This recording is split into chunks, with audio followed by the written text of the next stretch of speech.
जय हिंद दोस्तों, स्वागत है आपके अपने चैनल इंडिया क्राइम एक्सप्रेस में। और इस समय हम लोग महाराजगंज चौराहे पे उपस्थित हैं, जहां पे बद्री जायसवाल सेठ के स्वर्गीय बद्री जायसवाल जी की स्मृति में उनके सुपुत्र राज्य मंत्री, पूर्व राज्य मंत्री पप्पू जायसवाल और जितेंद्र जायसवाल और पप्पू भैया के द्वारा निःशुल्क नेत्र चिकित्सा शिविर का आयोजन किया जा रहा है।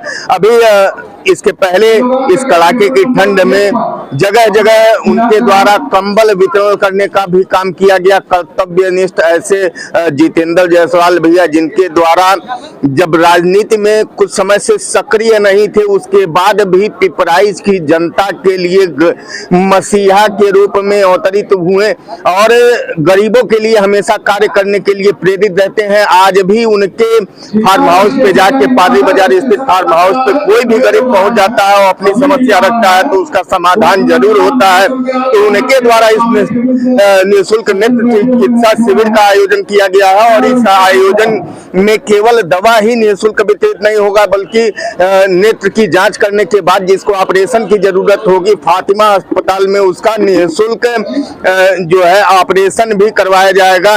और यहाँ से आने जाने की व्यवस्था से लेके, मतलब किसी का 1 रुपया नहीं खर्च होना है, सारा खर्च जो है वो जितेंद्र जायसवाल और पप्पू भैया के द्वारा किया जाएगा। तो आइए बातचीत करेंगे, पूर्व राज्य मंत्री जितेंद्र जायसवाल उर्फ पप्पू भैया से बातचीत करेंगे और साथ ही साथ पूरे कार्यक्रम की जानकारी आपको देंगे। दोस्तों तो बने रहे हमारे साथ।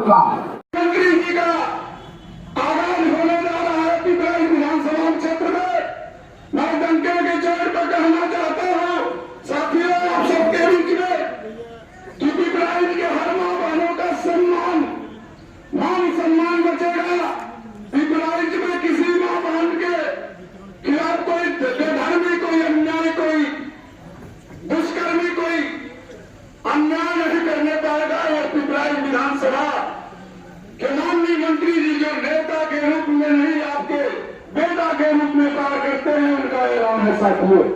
मैं कार्यक्रम को आगे बढ़ाते हुए माननीय मंत्री जी से विनम्रता से आग्रह करूंगा कि माननीय मंत्री जी दीप प्रज्वलित करके कार्यक्रम का शुभारंभ करें।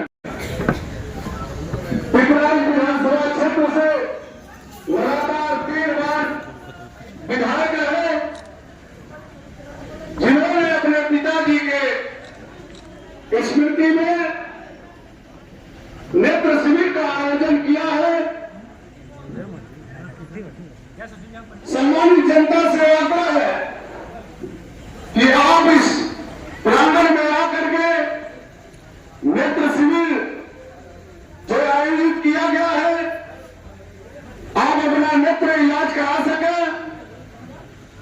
अधिक से अधिक संख्या में आना। जैसा कि आपको पूर्व में सूचना भी दी गई है, उनको जितेंद्र कुमार जायसवाल और पप्पू भैया महज नेता ही नहीं, विधायक ही नहीं, पिपराइच विधानसभा की आम जनता की आन और बान और शान है, जिन्होंने पिपराइच में नेता नहीं बेटा बन करके आपके बीच में निरंतर काम करते हैं, हमेशा आपके सम्मान में खड़े रहते हैं। गरीबों के मसीहा के रूप में पिपराइच विधानसभा ही नहीं, गोरखपुर जनपद ही नहीं, पूर्वी उत्तर प्रदेश में जिनकी ख्याति है कि गरीबों के प्रति कितने उदासीन रहते हैं, गरीबों के खिलाफ कोई अन्याय होता है तो लड़ने का काम सबसे पहले माननीय मंत्री जी करते हैं।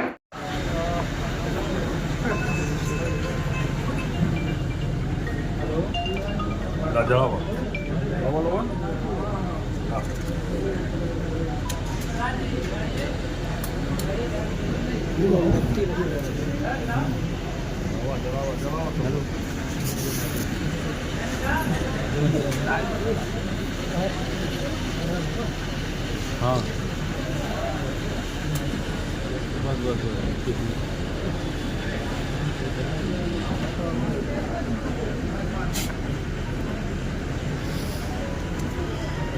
माला उठाओ। ये थोड़ा सा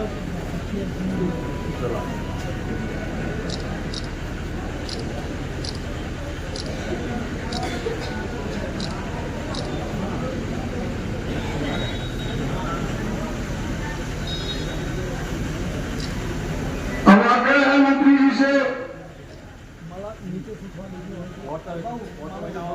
कि पुष्पांजलि अर्पित करें माननीय मंत्री जी। नहीं माला दूध पे जाना है, माला दूध करवा, माला दूध करके जोड़ दो, नहीं हम कर दे थोड़ा सा, नहीं जोड़ कर लोगों को मालूम है आज स्वर्गीय बद्री प्रसाद जायसवाल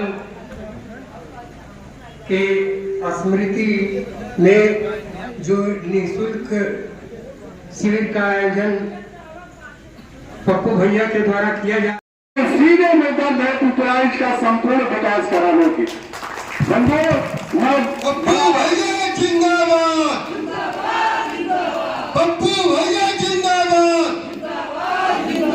पप्पू भैया जिंदाबाद। मैं विनम्रता के साथ बहुत आग्रह के साथ माननीय मंत्री जी से निवेदन करूंगा कि माननीय मंत्री जी आने अपने सम्मानित जनता को संबोधित करें। माननीय मंत्री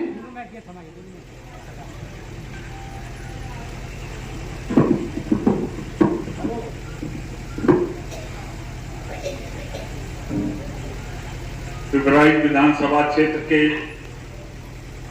सभी माताएं एवं बहनें, यहाँ पर आए हुए अनेक गांव के ग्राम प्रधानगण, यहाँ पर आए हुए पत्रकार बंधुओं, मेरे नौजवान साथियों, मेरे सहयोगीगण, देखिए ये चुनावी रणनीति नहीं है, ये एक सेवा की भावना है। क्योंकि जब मैं हाई स्कूल में पढ़ता था तो बाबूजी ने पादरी बाजार में हमसे कहा कि कैंप लगाना है। जब मैं हाई स्कूल में था तो उस साल प्रचार प्रसार पादरी बाजार में हुआ तो 22 आदमी का ऑपरेशन केवल पहले तो ये होता था कि जहां पर कैंप लगता था उसी जगह ऑपरेशन भी होता था। लेकिन कुछ भाई लोग देश में पैसे के लिए न सफाई रखे न कुछ रखे, हजारों लोगों की आग चली गई। उसके बाद सरकार ने ये बंदिश लगा दिया कि अब कैंपों में ऑपरेशन नहीं होगा। और 40 साल पादरी बाजार में कैंप लगा।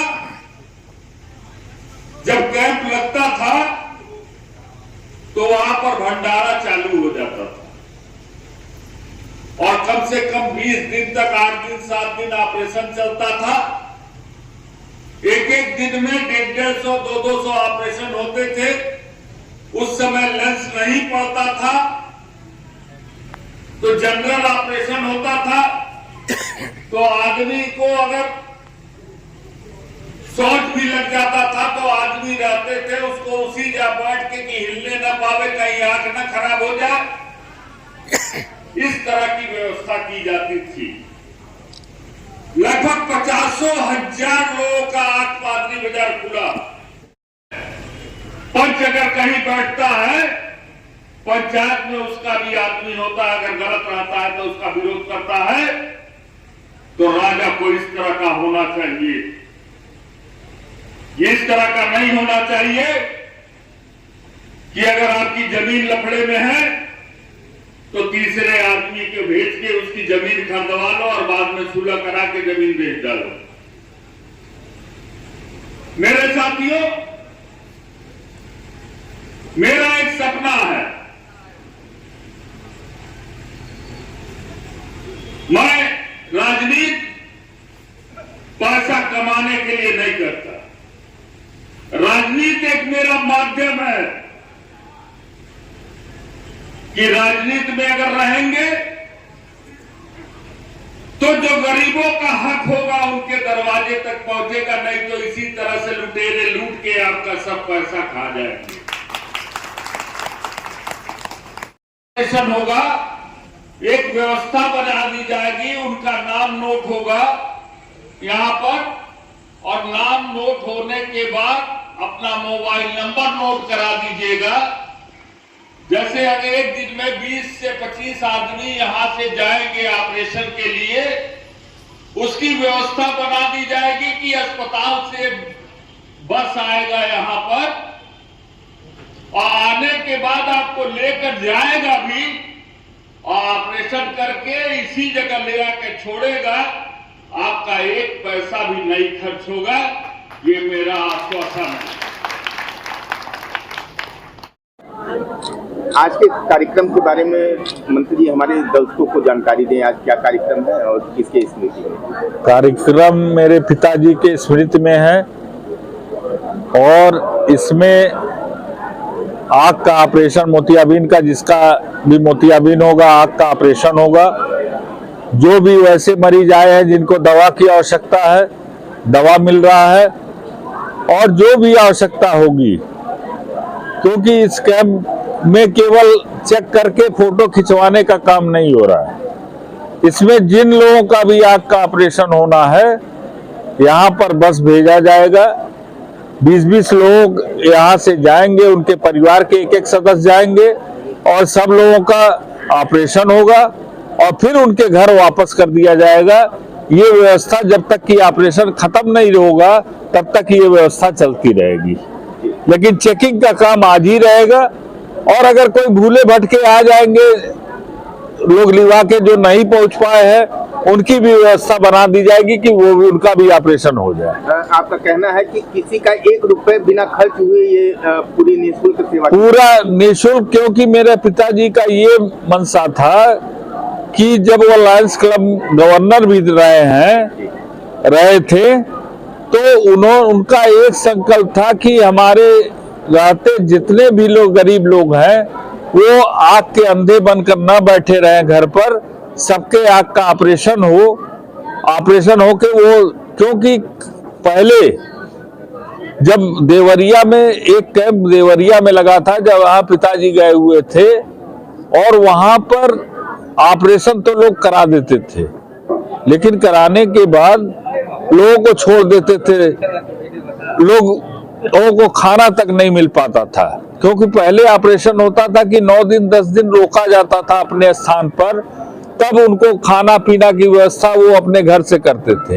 लेकिन जब पिताजी ने चालू किया तो पादरी बाजार सबको खाना व्यवस्था, जिस समय उनकी विदाई होती थी पूरा समारोह होता था, डीएम जाते थे, कमिश्नर जाते थे, चाहे कोई अधिकारी जाते थे, पूरी सब्जी हलवा और कंबल दवा चश्मा सब बढ़ता था। तो इस तरह से पूरा प्रोग्राम होता था और उसी को हम आगे बढ़ा रहे हैं। उन्हीं की जो संकल्प था उसको मैं पूरा कर रहा हूँ। जगदीशपुर, ये लोग 5 लोग टेबल नंबर 1 पर दक्षिण तरफ जो डॉक्टर साहब की टीम लगी है, यहाँ आकर के अपना नेत्र परीक्षण करा लें दक्षिण तरफ। बाकी लोगों ने ससी टीम भीड़ न लगाओ उस टेबल पर। अन्य जो परीक्षण कराना है, स्वास्थ्य परीक्षण कराना है, उत्तर साइड में टेबलें लगी हुई है, डॉक्टर साहब लोगों की टेबल लगी है, टीम लगी है, वहां जाकर के अपना परीक्षण करा लें।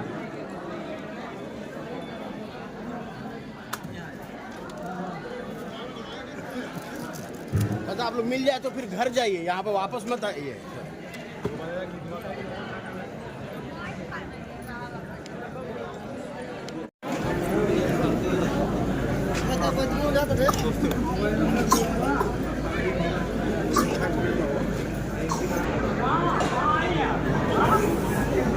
और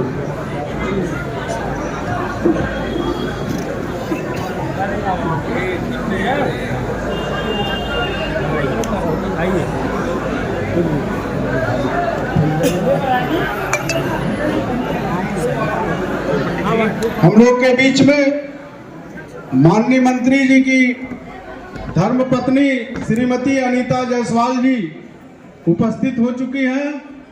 मैं उनका हृदय की गहराई से इस कार्यक्रम में स्वागत करता हूं, नमन करता हूं, वंदन करता हूं।